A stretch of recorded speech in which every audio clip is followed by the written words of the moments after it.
అందరికీ నమస్కారం. ఈనాటి ఆ లోతైన విశ్లేషణకు స్వాగతం. నమస్కారం. ఈరోజు మనం ఒక ఆసక్తికరమైన అంశాన్ని తీసుకోబోతున్నాం. అదేంటంటే డైరెక్ట్ అండ్ ఇండైరెక్ట్ స్పీచ్, అంటే ప్రత్యక్ష మరియు పరోక్ష వాక్యాలు.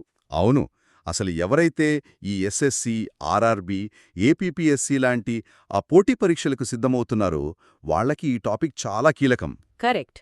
మన మూల సమాచారాన్ని బట్టి ఈ విశ్లేషణను ముఖ్యంగా వాళ్లకోసమే రూపొందించాం. అంటే ఇంగ్లీష్ గ్రామర్ అనగానే, అందులోనూ ఈ డైరెక్ట్ ఇండైరెక్ట్ స్పీచ్ రూల్స్ అనగానే చాలామందికి ఒక రకమైన గందరగోళం ఉంటుంది కదా. నిజమే, ఇన్ని రూల్స్ ఎలా గుర్తుపెట్టుకోవాలి అనొక భయం ఉంటుంది. Yeah, exactly. కానీ దీన్ని కేవలం ఒక పరీక్ష సిలబస్ లాగా కాకుండా మన రోజువారీ జీవితంలో జరిగే సంభాషణల ద్వారా, ఒక స్నేహితుడితో ముచ్చటిస్తూ ఎంత సరదాగా నేర్చుకోవచ్చో ఈరోజు మనం చూద్దాం. తప్పకుండా. గ్రామర్ అనేది ఎప్పుడూ బుడ్డిగా బట్టిపట్టాల్సిన విషయం కాదు. భాష అనేది మనుషుల మధ్య భావనలు పంచుకోవడానికి పుట్టింది కదా. అవును. సో ఆ నియమాల వెనక ఒక సహజమైన లాజిక్ ఖచ్చితంగా ఉంటుంది. ఆ లాజిక్ ఏమిటి? అసలు ఈ వాక్యాలు ఒక రూపం నుంచి మరో రూపానికి ఎందుకు మారుతాయనేది అర్థమైతే చాలు. పరీక్షల్లో ప్రశ్న ఎలా తిప్పడిగినా ఈజీగా ఆన్సర్ చేయొచ్చు అంటారు. అవును, కరెక్ట్. ఈరోజు మన విశ్లేషణలో ఆ లాజిక్ను చాలా క్లియర్గా తెలుసుకునే ప్రయత్నం చేద్దాం. సరే, దీన్ని కొంచెం విడమర్చి చూద్దాం. అసలు ఈ డైరెక్ట్ స్పీచ్, ఇండైరెక్ట్ స్పీచ్ అంటే ఏమిటి? చెప్పండి. దీన్ని అర్థం చేసుకోవడానికి ఒక చిన్న ఆఫీస్ వాతావరణాన్ని ఊహించుకుందాం. ఒక మేనేజర్ ఆఫీస్లోకొచ్చి తన ఎంప్లాయీతో నేను రేపు మీటింగ్కు వస్తున్నాను అని అన్నాడనుకుందాం. యా, ఇంగ్లీష్లో ఆ వాక్యం he said I'm coming to the meeting tomorrow అనుంటుంది. ఎగ్జాక్ట్లీ. ఆ మేనేజర్ వాడిన ఖచ్చితమైన పదాలను ఏ మార్పు లేకుండా ఉన్నది ఉన్నట్లుగా ఆ ఇన్వర్టెడ్ కామల్లో పెట్టి చెప్పడాన్ని డైరెక్ట్ స్పీచ్ అంటారు. కరెక్ట్. కానీ ఆ ఎంప్లాయీ వెళ్ళి ఆ విషయాన్ని వేరే కొలీగ్కి చెప్పాలనుకోండి. అప్పుడు ఆ మేనేజర్ చెప్పిన సారాంశాన్ని తీసుకుని తన సొంత మాటల్లో రిపోర్ట్ చేస్తాడు కదా. అవును కదా.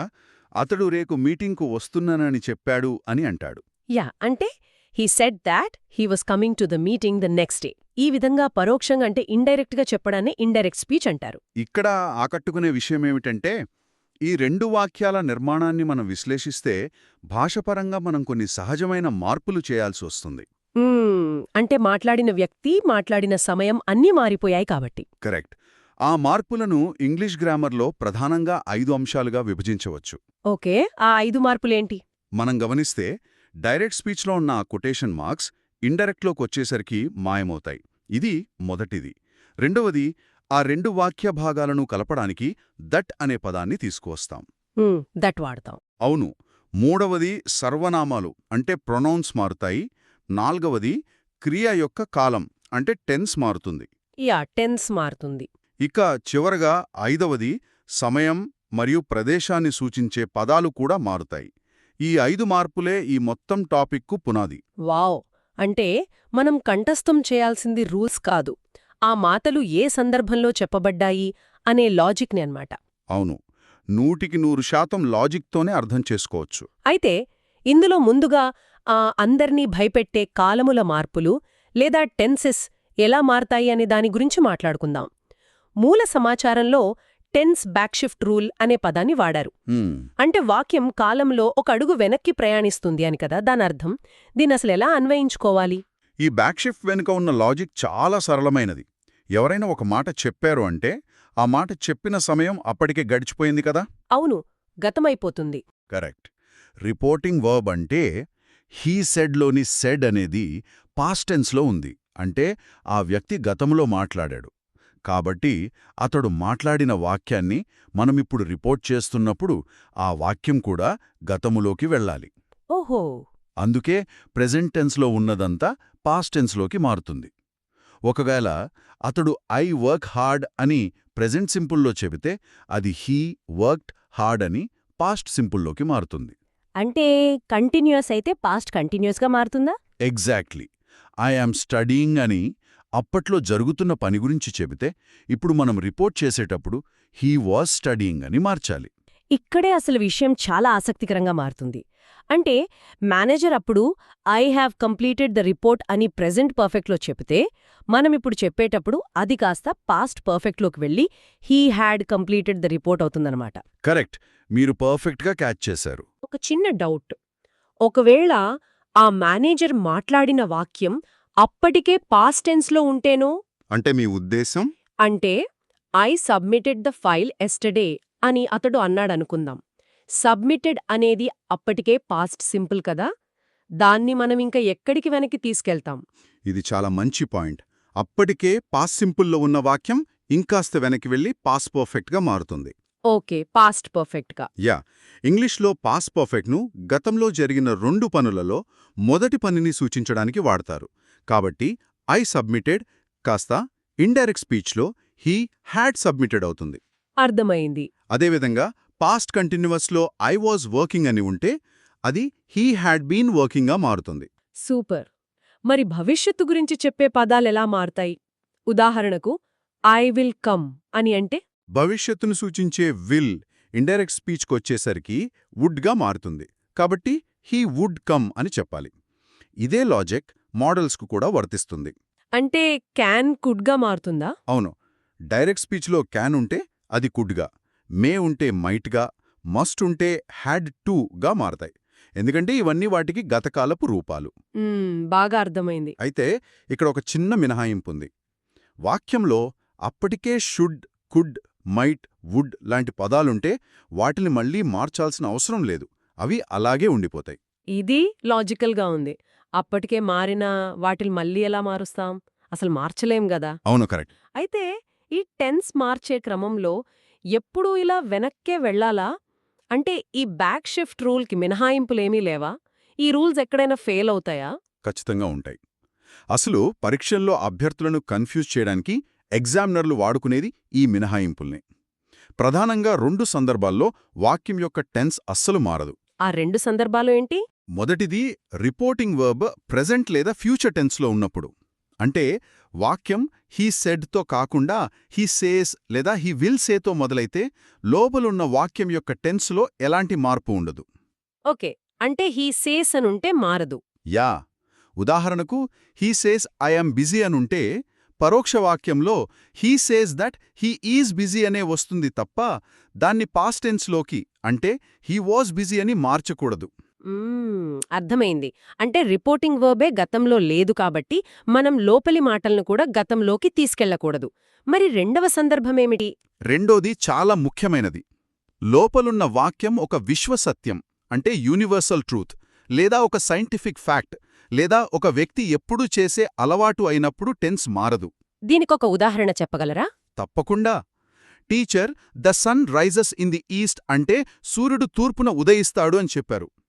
దీన్ని మనం పాస్ట్ టెన్స్లోకి మార్చి the teacher said that the sun rose in the east అని అన్నామనుకోండి, దాని అర్థమేమవుతుంది? సూర్యుడు ఒకప్పుడు తూర్పున ఉదయించేవాడు అనొస్తుంది. కరెక్ట్. అంటే ఇప్పుడు పడమర ఉదయిస్తున్నాడా? కాదు కదా. అది తప్పు. ఆ మాట నిన్న చెప్పినా నేడు చెప్పినా అది ఎప్పటికీ మారే సత్యం కాదు. కాబట్టి దాన్ని the teacher said that the sun rises in the east అనే ఉంచాలి. ఎంత పర్ఫెక్ట్ లాజిక్ కదా.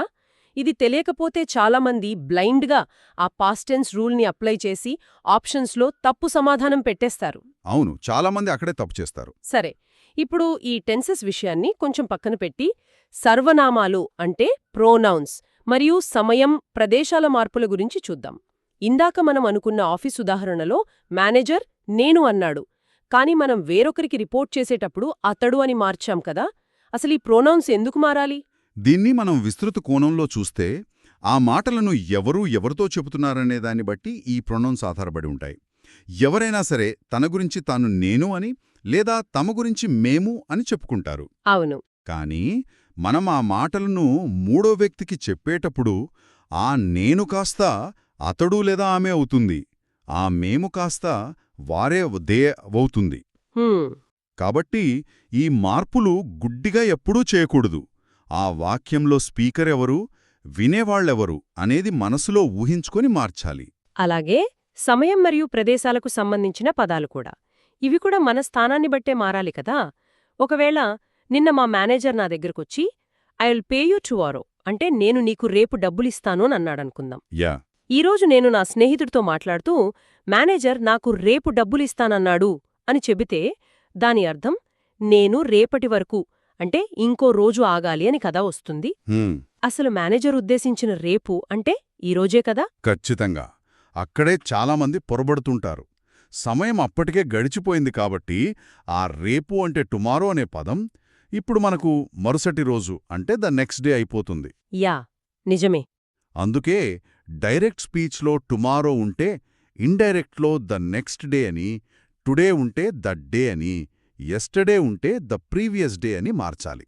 ఓకే, నౌ ఉంటే. నౌ అనేది దెన్గా మారుతుంది. ఇక ప్రదేశాల విషయానికి వస్తే ఒకరు నేను ఇక్కడ ఉన్నాను అని చెబితే మనం వేరే ప్రదేశం నుంచి దాన్ని రిపోర్ట్ చేసేటప్పుడు ఇక్కడ అనం కదా, అక్కడ అని చెప్పాలి. అవును, ఇక్కడ కాస్త అక్కడ అవుతుంది. అందుకే హియర్ కాస్త దేర్ అవుతుంది, దిస్ అనేది దట్ అవుతుంది. ఈ పదాలన్నీ వాక్యానికి ఒక యాంకర్ లాంటివి. ఆ యాంకర్ పాయింట్ మారినప్పుడు ఆ పదాలు కూడా మారాలి. అంటే దీనర్థమేమిటి? ఇప్పటివరకు మనం చూసినవన్నీ సాధారణ వాక్యాలు, అంటే అసర్టివ్ సెంటెన్సెస్. ఒక వ్యక్తి కేవలం ఒక ఇన్ఫర్మేషన్ ఇస్తే ఎలా మార్చాలో చూసాం. కానీ మన డైలీ లైఫ్లో ఎప్పుడూ సాధారణ వాక్యాలే మాట్లాడం కదా. అవును, మనం రకరకాల వాక్యాలు వాడుతుంటాం. మనం ప్రశ్నలడుగుతాం, ఆదేశాలిస్తాం, ఆశ్చర్యపోతాం. మరి ఈ ప్రశ్నార్థక వాక్యాలకు, అంటే ఇంటరాగేటివ్ సెంటెన్సెస్కు కూడా ఇవే నియమాలుంటాయా? లేదు.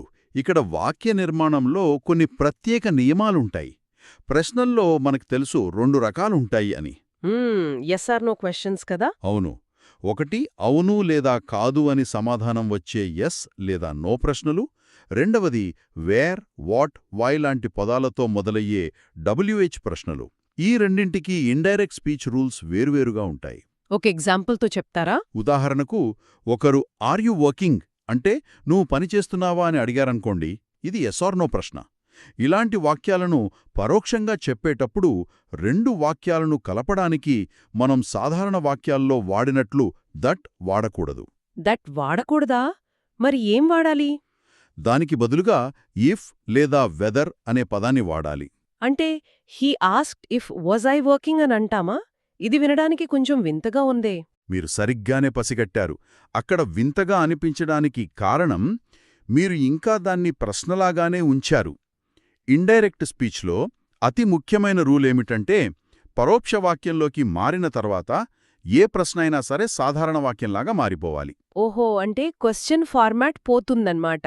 ఎగ్జాక్ట్లీ. వాజ్ ఐ వర్కింగ్ అనేది ప్రశ్న నిర్మాణం, ఎందుకంటే హెల్పింగ్ వర్బ్ ముందొచ్చింది. దాన్ని మనం ఐ వాజ్ వర్కింగ్ అని స్టేట్మెంట్లా మార్చాలి. కాబట్టి సరైన వాక్యం he asked if I was working అవుతుంది. అప్పుడు క్వశ్చన్ మార్కు కూడా రాదు కదా. కరెక్ట్. వాక్యం చివర ఉన్న ప్రశ్నార్థకం గుర్తును తీసేసి ఖచ్చితంగా ఫుల్ స్టాప్ పెట్టాలి. ఎందుకంటే మనం ఇప్పుడు ప్రశ్న అడగట్లేదు, వాళ్ళు ప్రశ్న అడిగారు అనే విషయాన్ని జస్ట్ రిపోర్ట్ చేస్తున్నాం అంతే. అవును కదా. ఇది చాలా చిన్న లాజిక్, కానీ పరీక్షల ఆప్షన్స్లో అభ్యర్థులను ఎంత కన్ఫ్యూజ్ చేస్తుందో. వాళ్ళు ఆప్షన్ ఏలో దాట్ పెడతారు, ఆప్షన్ బిలో ఇఫ్ పెట్టి వర్బ్ను ముందే ఉంచుతారు. ఈ చిన్న విషయం తెలిస్తే కనీసం 2 ఆప్షన్స్ను అక్కడే ఎలిమినేట్ చేసేయొచ్చు. ఖచ్చితంగా. మరి WH ప్రశ్నల విషయానికి వస్తే ఎలా ఉంటుంది? ఉదాహరణకు వేర్ ఆర్ ద ఫైల్స్ అని మేనేజర్ అడిగితే WH ప్రశ్నలకు ఏ కొత్త పదం అంటే ఇఫ్ లేదా వెదర్ లాంటిది తీసుకురావాల్సిన అవసరం అస్సల్లేదు. ఆ ప్రశ్నలో ఉన్న వేర్ లేదా వాట్ లేదా వైనే కంజంక్షన్గా ఉపయోగించాలి. పాత రూల్స్ అన్నీ యథావిధిగా అప్లై అవుతాయి. అంటే వేర్ అలాగే ఉండిపోతుంది. అవును, ఇందాకట్లాగే ప్రశ్న నిర్మాణాన్ని సాధారణ వాక్యంగా మార్చాలి. టెన్స్ బ్యాక్ షిఫ్ట్ చేయాలి. కాబట్టి వేర్ ఆర్ ద ఫైల్స్ అనేది he asked where the files were అని మారుతుంది. ఓకే, క్వశ్చన్స్ గురించి ఒక క్లారిటీ వచ్చింది. ఇప్పుడు మనం ఆదేశాలు అంటే ఆర్డర్స్, అభ్యర్థనలు లాంటి వాటికి వద్దాం. వీటిని ఇంగ్లీష్లో ఇంపరేటివ్ సెంటెన్సెస్ అంటారు కదా. ఒకవేళ మేనేజర్ సీరియస్లా ఫినిష్ ద వర్క్ ఇమ్మీడియట్లీ అని ఆదేశిస్తే దాన్ని ఎలా రిపోర్ట్ చేయాలి? ఇవి వాక్యాలు కావు, ఇవి చర్యలు, యాక్షన్స్ అనమాట. కాబట్టి ఇక్కడ రిపోర్టింగ్ వెబ్ను ఆ వాక్యం వెనుకున్న భావాన్ని బట్టి మార్చాలి. అంటే ఆర్డరా రిక్వెస్టా అని చూడాలా? అవును, అది ఆదేశమైతే ఆర్డర్డ్, అభ్యర్థనైతే రిక్వెస్టెడ్ అని, లేదా సాధారణంగా చెబితే టోల్డ్ లేదా అడ్వైజ్డ్ అని వాడాలి. ఇక్కడ కూడా మనం దాట్ వాడకూడదు. దాని బదులు ప్రధాన క్రియకు అంటే వెర్బుకు ముందు టు చేర్చాలి. ఓకే, టు చేర్చాలి. అప్పుడు ఆ వాక్యం the manager order to finish the work immediately అవుతుంది. ఇక్కడ ఇంకో ముఖ్యమైన రూల్ ఏంటంటే ఈ వాక్యాల్లో టెన్స్ మార్చాల్సిన అవసరం ఉండదు. ఎందుకు టెన్స్ మారదు? ఎందుకంటే టు తర్వాత ఎప్పుడూ వర్బ్ మొదటి రూపంలోనే అంటే V1 ఫామ్లోనే ఉంటుంది కాబట్టి. ఇది చాలా సింపుల్గా ఉంది. టు పెడితే సరిపోతుంది. కానీ ఈ ఆదేశం ఒకవేళ నెగటివ్ అయితే, అంటే డోంట్ బీ లేట్ అని మేనేజర్ అన్నాడనుకుందాం, అప్పుడు he ordered to don't be late అనాలా? లేదు, అలా అనకూడదు. నెగటివ్ వాక్యాలు వచ్చినప్పుడు డోంట్ అనే పదాన్ని పూర్తిగా తీసేయాలి. దాని స్థానంలో నాట్ టు అనే పదాన్ని వాడాలి. Not to. అవును. కాబట్టి వాక్యం he ordered not to be late అవుతుంది. ఇక్కడ అభ్యర్థులు చేసే అతిపెద్ద పొరపాటేమిటంటే నాట్ టుకి బదులు టు నాట్ అని రాస్తుంటారు. He ordered to not be late అంటారు. యా, కానీ అది వ్యాకరణపరంగా అంటే గ్రామటికల్గా తప్పు.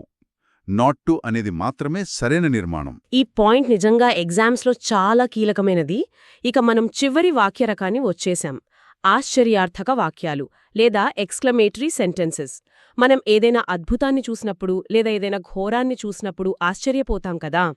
వాట్ ఎ డిజాస్టర్ అని ఎవరైనా అంటే దీన్ని పరోక్షంగా ఎలా చెప్పాలి? ఇక్కడ ఆశ్చర్యాన్ని వ్యక్తపరిచే వాట్ లేదా హౌ లాంటి పదాలను పరోక్ష వాక్యంలో ఉంచకూడదు. వాటిని పూర్తిగా తీసేయాలి. తీసేయాలా? అవును.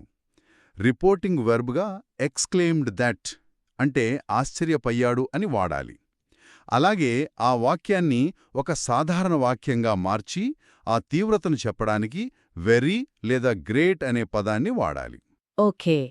ఉదాహరణకు he said what a beautiful day అనుంటే వాట్ను తీసేసి వాక్యాన్ని సాధారణ వాక్యంగా మార్చి టెన్స్ మార్చాలి. అప్పుడు he exclaimed that it was a very beautiful day అని అవుతుంది. వావ్! అంటే ఆ ఆశ్చర్యం అనేది పోయి అది కూడా ఒక సాధారణ వివరణలాగా మారిపోతుందన్నమాట. అద్భుతం. ఇప్పటివరకు మనం అసరెటివ్, ఇంటరాగేటివ్, ఇంపరేటివ్, ఎక్స్క్లమేటరీ వాక్యాలన్నిటి గురించి మాట్లాడుకున్నాం. అయితే ఆ ఎగ్జామ్స్కి వెళ్లేవాళ్లు ఇక్కడ మార్కులు కోల్పోకుండా ఉండాలంటే ఏం చేయాలి? సమయం చాలా తక్కువ ఉన్నప్పుడు ఈ రూల్స్ అన్నీ ఎలా అప్లై చేయాలి? మూల సమాచారంలో ఇచ్చిన ఆ క్విక్ ఐడి మెథడ్ గురించి కొంచెం వివరిస్తారా? ఇది ఒక ముఖ్యమైన ప్రశ్నను లేవనెత్తుతుంది. అసలు పరీక్షల్లో సమయ నిర్వహణ, టైం మేనేజ్మెంట్ గురించి మనం తరచుగా చేసే తప్పులేంటి అనేది చూడాలి. అవును. పరీక్షలో ఒక ప్రశ్న చూడగానే మొత్తం వాక్యాన్ని కాగితం మీద రాసుకుని మార్చడం సాధ్యం కాదు. అందుకే క్విక్ ఐడి మెథడ్ వాడాలి.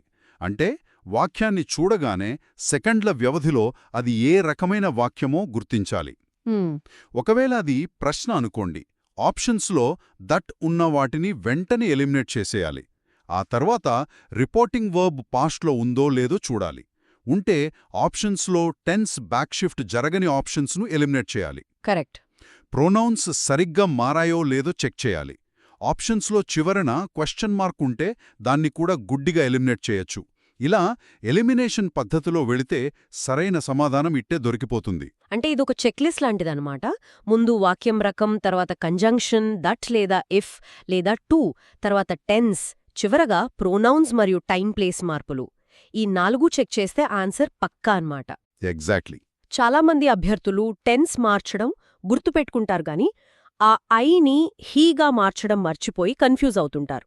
అలాగే యూనివర్సల్ ట్రూత్స్కు పాస్ట్ టెన్స్ అప్లై చేసి తప్పు చేస్తారు. ఈ విషయాల్లో అప్రమత్తంగా ఉంటే మార్కులు పోయే అవకాశమే లేదు కదా. ఖచ్చితంగా. ఏ కొత్త పద్ధతి అయినా మొదటి కొన్నిసార్లు కష్టంగానే అనిపిస్తుంది. కానీ మూల సమాచారంలో అందించిన గత సంవత్సరాల ప్రశ్నపత్రాలను, ప్రీవియస్ ఇయర్ పేపర్స్ను, సాధన ప్రశ్నలను ప్రాక్టీస్ చేస్తే మన మెదడు వాటంతటవే ఈ మార్పులను పసిగట్టడం మొదలుపెడుతుంది. నిజమే.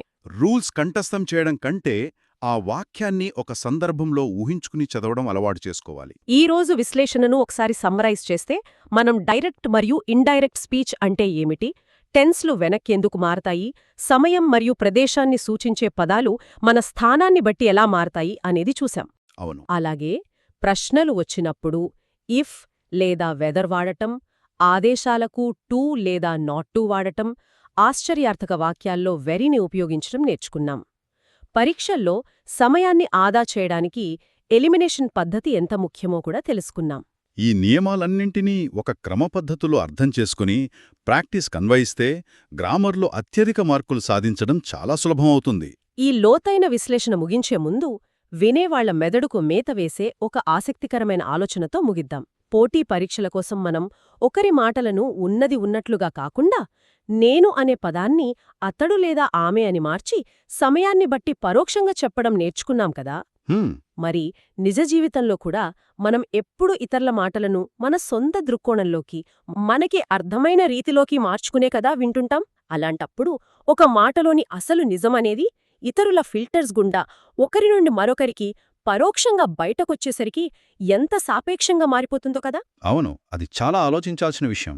గ్రామర్ పుస్తకాల్లో ఆ మార్పులను ఖచ్చితమైన నియమాలతో మనమేమో నియంత్రించగలం కాని మనుషుల మాటల మధ్య ఉన్న పరోక్ష అర్థాలను, దాగి ఉన్న కోణాలను ఏ నియమాలు నియంత్రించగలవు? దీని గురించి ఆలోచించండి. పరోక్ష వాక్యాలను లోతుగా విశ్లేషించబోతున్నాం. అంటే ఇందులో సాధారణ వాక్యాలను కాకుండా కొంచెం కన్ఫ్యూజింగ్గా ఉండేవి చూద్దాం. రైట్. అంటే వాక్యాల్లో జెరండ్స్, పార్టిసిపుల్స్ ఇంకా ప్రిపోజిషనల్ ఫ్రేజెస్ వచ్చినప్పుడు వాటిని ఎలా మార్చాలి అనేదే మన ప్రధాన లక్ష్యం. ఇవి చూసేందుకు చిన్న పదాలుగా అనిపించినా పరీక్షల్లో మార్కులు పోగొట్టే ప్రధాన కారణాలు ఇవే అని ఈ నోట్స్లో స్పష్టంగా కనిపిస్తోంది. అవును, ఆ చిన్న చిన్న ట్రిక్స్ తెలియక చాలామంది తప్పులు చేస్తుంటారు. సరే, దీన్ని వివరంగా చూద్దాం. అసలు ఈ రిపోర్టింగ్ స్పీచ్ వెనుక ఉన్న అసలైన తర్కమేమిటో చర్చిద్దాం. తప్పకుండా. అసలు ఇంగ్లీష్ భాషలో డైరెక్ట్ మరియు ఇండైరెక్ట్ స్పీచ్ అనేది కేవలం ఒక వ్యాకరణ నియమం మాత్రమే కాదు. మరి ఏమంటారు దాన్ని? అదొక సమాచార మార్పిడి పద్ధతి. ఏంటంటే ఒక వ్యక్తి చెప్పిన మాటలను, వారు వాడిన ఖచ్చితమైన పదాలను ఏమాత్రం మార్చుకుండా ఉన్నది ఉన్నట్లుగా చెప్పడాన్ని డైరెక్ట్ స్పీచ్ అంటాం. దీన్ని మనం రాసేటప్పుడు కొటేషన్ మార్క్స్లో ఉంచుతాం కదా. ఖచ్చితంగా. అదే విషయాన్ని మనం అర్థం చేసుకుని దాన్ని మూడో వ్యక్తికి వివరించేటప్పుడు ఆ వాక్యం యొక్క సారాంశం చెడకుండా మన సొంత మాటల్లో రిపోర్ట్ చేయడాన్ని ఇండైరెక్ట్ స్పీచ్ అంటాం. రైట్. ఈ క్రమంలో ఆ సమయం వ్యక్తులు మారిపోతారు. కాబట్టి సహజంగానే కాలాలు అంటే టెన్సెస్ మరియు సర్వనామాలు అంటే ప్రొనౌన్స్ మారతాయి కదా. అంతే కదా. ఇప్పుడు ఎప్పుడో జరిగిన ఒక విషయాన్ని మనమిప్పుడు వేరే వాళ్లకి చెప్తున్నామంటే ఆటోమేటిక్గా టైం మారింది. అంటే ఒక ప్రాథమిక ఉదాహరణను గమనిస్తే ఈ మార్పు వెనుక ఉన్న లాజిక్ అర్థమవుతుంది. ఈ నోట్స్లో ఒక ఎగ్జాంపుల్ ఉంది. He said I like reading అనే ఒక డైరెక్ట్ వాక్యం ఉంది. దీన్ని ఇండైరెక్ట్లోకి మార్చినప్పుడు he said that he liked reading గా మారుతుంది. ఇక్కడ ఒక ప్రధానమైన మార్పును గమనించాలి. ఐ అనే పదం హీగా మారింది. ఎందుకంటే ఆ మాట చెప్పింది నేను కాదు, ఆ వ్యక్తి. కరెక్ట్. అలాగే లైక్ అనే ప్రెజెంట్ టెన్స్ కాస్త లైక్డ్ అనే పాస్ట్ టెన్స్గా మారింది. ఎందుకంటే ఆ మాట ఎప్పుడో గతంలో చెప్పబడింది కదా. అవును. ఈ కాలాల మార్పు అనేది ఒక సహజమైన ప్రక్రియ.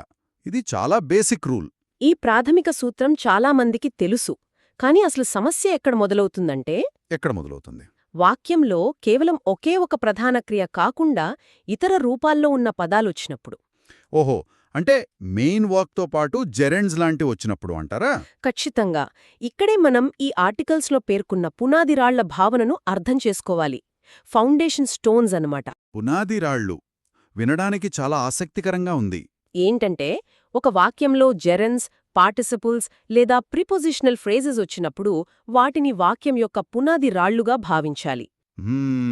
అంటే వాటిని మనం కదల్చకూడదా? మనం ఇండైరెక్ట్ స్పీచ్లోకి మార్చేటప్పుడు ఒక ఇల్లుని రినోవేట్ చేసినట్లు ఊహించుకోండి. గోడల రంగులు మారుస్తాం, కిటికీలు మారుస్తాం. అంటే టెన్సెస్, ప్రొనౌన్స్ మారుస్తాం. కానీ ఆ పునాది రాళ్లను మాత్రం కదల్చకూడదు. చాలా మంచి ఉదాహరణ. థాంక్యూ. ఆ బేస్ని కదిపితే వాక్యం అర్థమే మారిపోతుంది. దీన్ని మరింత లోతుగా పరిశీలిద్దాం. ముందుగా మొదటి విభాగమైన జెరెండ్స్ గురించి విశ్లేషిద్దాం. తప్పకుండా. చాలామంది మన తెలుగు మీడియం విద్యార్థులకు ఐఎన్జీతో ముగిసే పదం కనిపించగానే అది ఏదో ఒక పని జరుగుతోందని అనిపిస్తుంది. దాన్ని కంటిన్యూయస్ టెన్స్ అనుకుంటారు. అవును. వెంటనే దాని పాస్ట్ టెన్స్లోకో మరొక దాంట్లోకో మార్చేయాలనే ఒక తొందరుంటుంది. ఇక్కడే ఆశ్చర్యపరిచే విషయం ఏమిటంటే జెరెండ్ అనేది వర్బ్ కాదు, ఒక పని యొక్క పేరు. అది ఒక నౌన్, నామవాచకం అన్నమాట. నామవాచకం, రైట్. ఉదాహరణకు ఈ స్టడీ మెటీరియల్లో ఒక వాక్యముంది. Swimming is my hobby. ఈత కొట్టడం నా వ్యాపకం. ఇక్కడ స్విమ్మింగ్ అనేది క్రియ కాదు, అదొక క్రీడ లేదా వ్యాపకం పేరు. ఖచ్చితంగా. ఇదే విషయాన్ని విద్యార్థులు పరీక్షల్లో తరచుగా మరచిపోతుంటారు. ఆ పదానికి ఐఎన్జీ ఉన్నంత మాత్రాన అది మారుతున్న కాలాన్ని సూచించదు. అంటే వాక్యాన్ని రిపోర్ట్ చేసేటప్పుడు దీన్ని ఎలా అప్లై చేయాలో చూద్దాం. She said swimming is my hobby అనే డైరెక్ట్ వాక్యం ఉంది. దీన్ని మార్చినప్పుడు she said that swimming was her హాబీగా మారుతుంది. ఇక్కడ ప్రధాన క్రియ ఈజ్ కాబట్టి అది వాజ్గా మారింది. అలాగే సర్వనామం మై కాబట్టి అది హర్గా మారింది. కానీ ఆ వ్యాపకం పేరు స్విమ్మింగ్ అలాగే స్థిరంగా ఉండిపోయింది, అది మారలా. అవును, మనం చెస్ నా హాబీ అని చెప్పినప్పుడు దాని పరోక్షంగా చెప్పినా ఆ ఆట పేరు చెస్ అని ఎలాగైతే మారదో, ఈ స్విమ్మింగ్ కూడా అంతే, అదొక పునాది రాయి అన్నమాట. ఆ ఐఎన్జీ పదం కేవలం ఒక లేబుల్ లాంటిది. రైట్. ఈ స్టడీ మెటీరియల్లో ఉన్న మరికొన్ని సంక్లిష్టమైన ఉదాహరణలను పరిశీలిస్తే ఈ విషయం మరింత స్పష్టమవుతుంది. He said I enjoy teaching. ఇక్కడ టీచింగ్ అనేది జెరెండ్, బోధించటం. దాన్ని ఇండైరెక్ట్లోకి మార్చినప్పుడు he said that he enjoyed teaching అవుతుంది. ఇక్కడ ఒక అభ్యర్థి ఎలా ఆలోచించాలంటే, నేను బోధనను ఆస్వాదిస్తాను అన్నప్పుడు ఆ బోధన అనే నామవాచకం మారకూడదు. అంతే. అందుకే ఎంజాయ్ కాస్త ఎంజాయిడ్ అవుతుంది కానీ టీచింగ్ అలాగే ఉంటుంది. ఈ కోణంలో ఆలోచించడం చాలా అవసరం. అలాగే ఇంకో ఉదాహరణ చూద్దాం. They said reading makes us wise. ఇక్కడ రీడింగ్ అనేది సబ్జెక్ట్ స్థానంలో ఉన్న జెరెండ్, చదవడం. ఓకే, దీన్ని రిపోర్ట్ చేసేటప్పుడు ప్రధాన క్రియ మేక్స్ అనేది మేడ్గా మారుతుంది. అవును, they said that reading made them wise అని వస్తుంది. ఇంకా కొన్ని ఉదాహరణలున్నాయి ఇక్కడ. I stopped smoking, reading helps me relax, we avoid speaking in public. ఇవన్నీ కూడా జెరెండ్స్కి బెస్ట్ ఎగ్జాంపుల్స్. వాటన్నింటిలో స్మోకింగ్, రీడింగ్, స్పీకింగ్ అనేవి ఆయా చర్యల పేర్లు.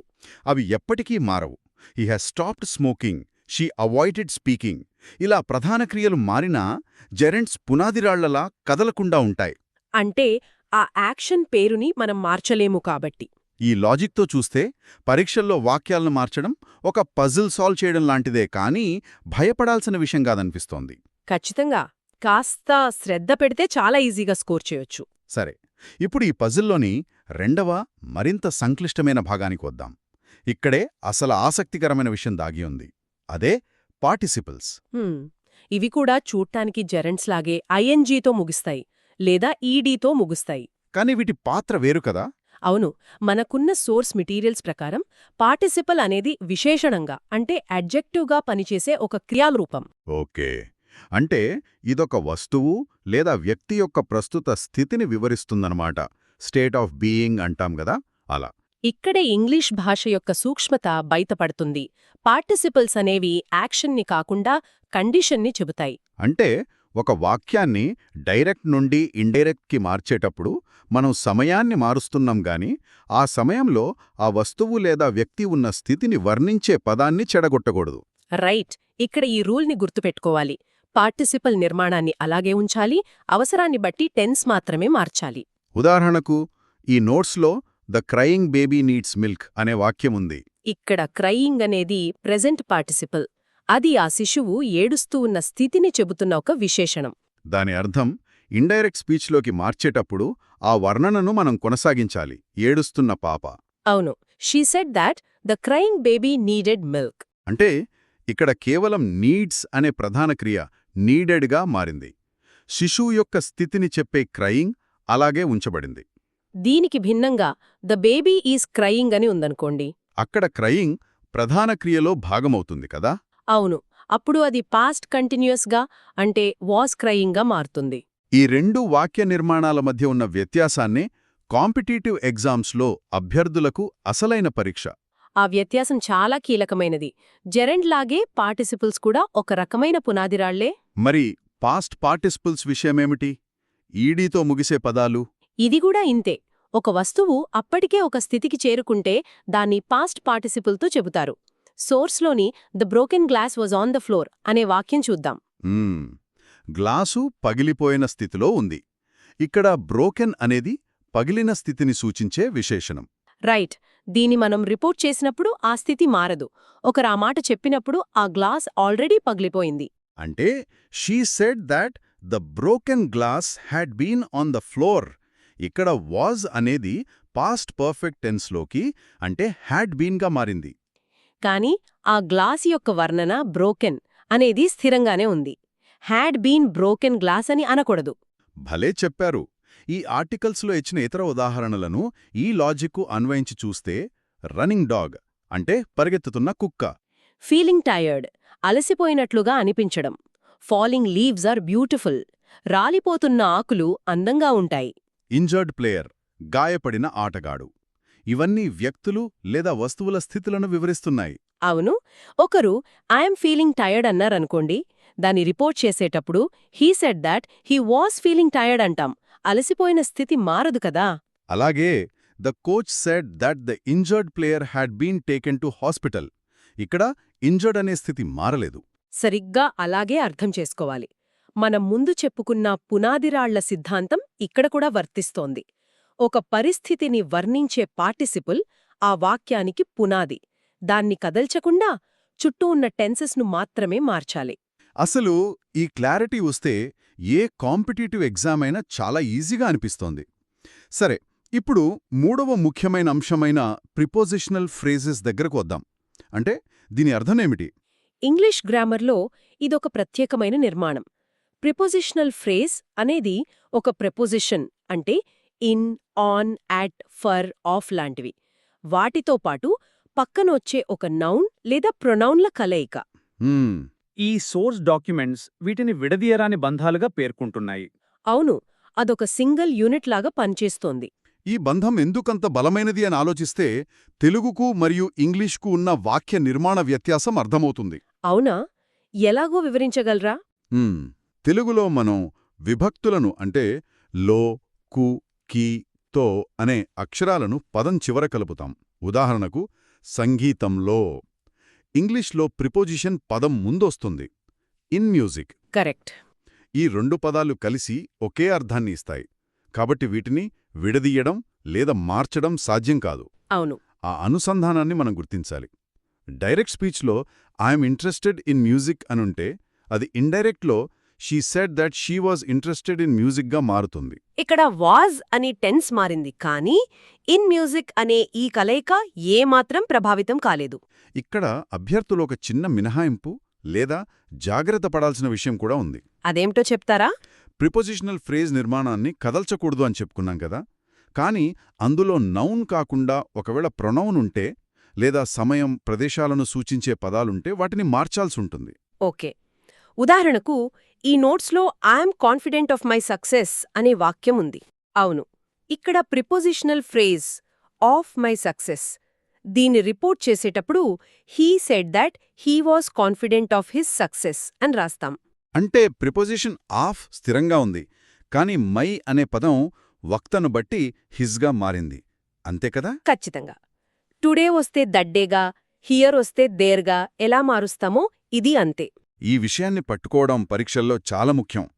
మరిన్ని ఉదాహరణలు చూస్తే looking at the picture, discussing about the project, good at mathematics, waiting for the bus, afraid of darkness ఇటువంటి ఫ్రేసెస్ వచ్చినప్పుడు వాటి నిర్మాణం చెక్కు చెదరదు. అవును, the teacher said that they were discussing about the project. ఇలా ప్రిపోజిషన్ మరియు దాని ఆబ్జెక్ట్ మధ్య ఉన్న బంధాన్ని గౌరవిస్తూనే ప్రధాన వాక్యంలో మార్పులు చేయాలి. ఇంతవరకు మనం రూల్స్ అన్నీ వివరంగా చూశాం. ఇప్పుడు ఈ సిద్ధాంతాలన్నింటినీ ఒక కాంపిటిటివ్ ఎగ్జామ్ వాతావరణంలో ఎలా అన్వయించాలో పరిశీలిద్దాం. దీన్ని మనం విశాల దృక్పథంతో చూస్తే మనకున్న ఐబీపీఎస్ ప్రిపరేషన్ మెటీరియల్స్లో ఒక వ్యూహం స్పష్టంగా ఉంది. అదేమిటో తెలుసుకోవచ్చా? ఒక సంక్లిష్టమైన వాక్యం ఎదురైనప్పుడు దానిలోని భాగాలను విడదీసి చూడాలి. అభ్యర్థులు కేవలం వాక్యాన్ని పైపైన చదివి జవాబును ఊహించడానికి ప్రయత్నించకూడదు.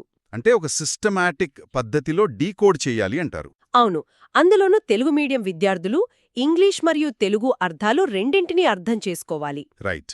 ఆ డీకోడింగ్ ప్రాసెస్ ఎలా ఉండాలో ఈ మెటీరియల్స్ ఆధారంగా విశ్లేషిద్దాం. ఉదాహరణకు ఒక పరీక్షలో ఇలాంటి ప్రశ్న వచ్చిందనుకుందాం. She said to him, I practice speaking English daily. ఈ వాక్యాన్ని ఒక అభ్యర్థి ఎలా అప్రోచ్ అవ్వాలో దశలవారీగా చూస్తే ముందుగా స్పీకర్ మరియు లిజనర్లను గుర్తించాలి కదా. షీ వక్త, హిమ్ శ్రోత. అవును, సెడ్ టు అనేది రిపోర్టింగ్ వర్బ్ కాబట్టి దాన్ని టోల్డ్గా మార్చుకోవచ్చు. కాబట్టి వాక్యం షీ టోల్డ్ హిమ్ దట్ తో మొదలవుతుంది. అక్కడ నుండి అసలు విశ్లేషణ మొదలవుతుంది. ఇన్వర్టెడ్ కామాస్ లోపలున్న వాక్యం I practice speaking English daily. ఇక్కడ ఐ అంటే ఆ వక్త, కాబట్టది షీగా మారుతుంది. ఆ తర్వాత క్రియలను గుర్తించాలి. ఇక్కడ 2 పనులు కనిపిస్తున్నాయి, ప్రాక్టీస్ మరియు స్పీకింగ్. ఇక్కడే అభ్యర్థి తాను నేర్చుకున్న పునాదిరాళ్ల సిద్ధాంతాన్ని వాడాలి. అంటే స్పీకింగ్ అనేది ఒక భాషను మాట్లాడటమనే జెరండ్, అది కదలకూడదు. కరెక్ట్. ప్రధాన క్రియ ప్రాక్టీస్. ఇది ప్రెజెంట్ టెన్స్లో ఉంది కాబట్టి పాస్ట్ టెన్స్కి అంటే ప్రాక్టీస్డ్గా మారుతుంది. ఈ తర్కం ప్రకారం తుది సమాధానం she told him that she practised speaking English daily అవుతుంది. భలేగా డీకోడ్ చేశారు. ఇలా స్టెప్ బై స్టెప్ వెళ్తే తప్పు జరిగే అవకాశమే ఉండదు. మరొక సంక్లిష్టమైన వాక్యాన్ని చూద్దాం. ఈ ప్రాక్టీస్ ఎక్సర్సైజ్లలో they said we're thinking about the problem అనుంది. దీన్ని డీకోడ్ చేస్తే దే వక్త. ఉయ్ అనే సర్వనామం ఆ వక్తల సమూహాన్ని సూచిస్తుంది కాబట్టి అది దేగా మారుతుంది. ఆర్ థింకింగ్ అనేది ప్రధాన క్రియ. ఇది ప్రెజెంట్ కంటిన్యూయస్లో ఉంది కాబట్టి పాస్ట్ కంటిన్యూయస్ వర్ థింకింగ్గా మారుతుంది. ఇక చివరిగా అబౌట్ ద ప్రాబ్లం అనేది ప్రిపోజిషనల్ ఫ్రేజ్. దీన్ని విడదీయకూడదు. So answer they said that they were thinking about the problem అవుతుంది. ఈ విధంగా వాక్యాన్ని ముక్కలు చేసి ప్రతి ముక్కకు ఒక రూల్ని అన్వయించాలి. అలా చేయడం వల్ల తప్పులు జరిగే ఆస్కారం దాదాపు 0కు వస్తుంది. అద్భుతం. మరి వీటికి సంబంధించి విజయానికి 3 కీలక సూత్రాలు ఉన్నాయని సోర్స్ చెప్తోంది కదా, అవేమిటి? మొదటిది రెగ్యులర్ ప్రాక్టీస్. ఇంగ్లీష్ గ్రామర్ అనేది సైకిల్ తొక్కడం లాంటిది. చదివితే రాదు, చేస్తేనే వస్తుంది. వేరువేరు రిపోర్టింగ్ వర్బ్స్తో ప్రాక్టీస్ చేయాలి. రెండవది మాక్ టెస్టులు రాయడం. టైమర్ పెట్టుకుని ఈ వాక్యాలను మార్చడం ద్వారా మెదడు ఆటోమేటిక్గా ఈ పునాదిరాళ్లను గుర్తించే స్థాయికి చేరుకుంటుంది. మూడవది మనం రాసుకున్న నోట్స్ను సమీక్షించుకోవడం, రివ్యూ నోట్స్. ఈ సమీక్ష అనేది కేవలం చదివిన రూల్స్ను మళ్లీ చదవడం కాదు, తప్పుల నుండి నేర్చుకోవడం. అంటే ఒక మాక్ టెస్ట్లో ది ఇంజ్యూర్డ్ ప్లేయర్ని వాజ్ ఇంజ్యూర్డ్ ప్లేయర్గా మార్చేసి తప్పు చేస్తే ఆ తప్పును నోట్స్లో హైలైట్ చేసుకోవాలి. అవును. పార్టిసిపుల్స్ విశేషణాలుగా ఎలా పనిచేస్తాయో మళ్లీ ఒకసారి ఈ విధంగా తార్కికంగా విశ్లేషించుకోవాలి. అప్పుడే ప్యాటర్న్ రికగ్నిషన్ పెరుగుతుంది. అక్షరాల నిజం.